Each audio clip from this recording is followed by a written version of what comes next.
This year marks 450 years since Queen Elizabeth I visited Longleat House on one of her summer progresses. And to mark this momentous occasion, we are putting together a small exhibition featuring some of the records that survive from that visit. It seems that when John Thynne got the news that his house was going to be included on the Queen's progress, he wasn't perhaps entirely happy about this situation, because the Queen's visit famously cost lots and lots of money to host her. And so we have references in some of the letters that he was offering some sort of reasons why maybe it wasn't such a good idea.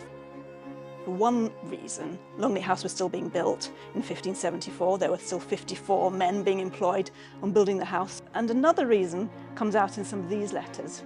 This one is a letter to Sir John Thynne from the Earl of Sussex, who was Lord Chamberlain, so he was very much involved in organising the progresses, and demanding from Sir John Thynne to know more about this sweating sickness, which was known as a rapidly fatal infection that could strike people down in a day, and was very much feared by the court, although the last big outbreak had been in 1551, quite a way before this. And about this sort of time, another letter was received by Sir John Thynne, and this time it was from his friend Henry Seymour, and he was giving him a little bit of a warning really, and he writes, "I thought it good to let you understand how of late Her Majesty hath speech concerning you, that you should seem unwilling to receive her, making excuses of sicknesses and other lets."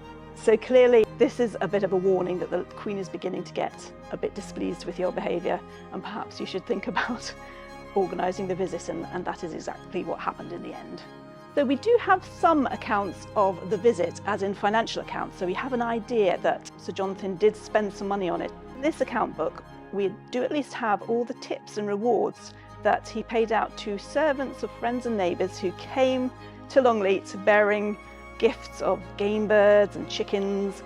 We've even got someone bringing flowers, which is sort of tantalising glimpse of how the house would have been decorated with colour and flowers.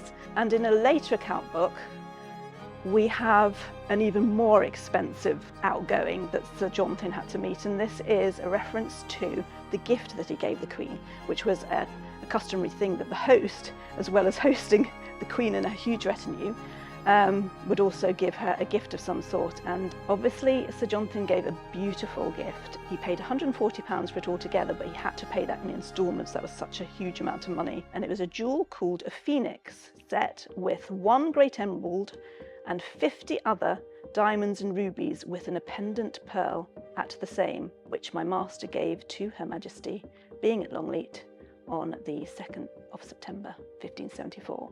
So yes, £140 I think equates, if you do an inflation calculator, about £45,000 in today's money. It was a hugely fabulous gift to be given. So whether paying this huge amount of money for such a fabulous jewel was something to do with John Thynne trying to redeem himself a little, because he had made himself seem so unwilling to receive the Queen at Longleat, is point for discussion. The one thing we do know is that the Queen was very pleased with this jewel, and we have a letter to prove it.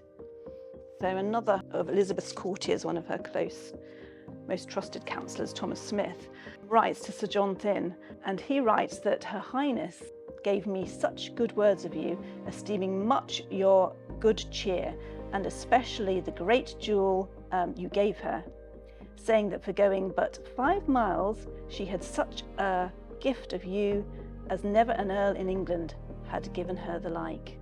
So this was a great compliment. She was basically saying that Sir John Thynne, even though he wasn't a peer, had given her a jewel that was better than a lot of the peers' gifts that she'd received. So it looks like John Thynne had done well here, and he'd probably got himself out of a bit of hot water.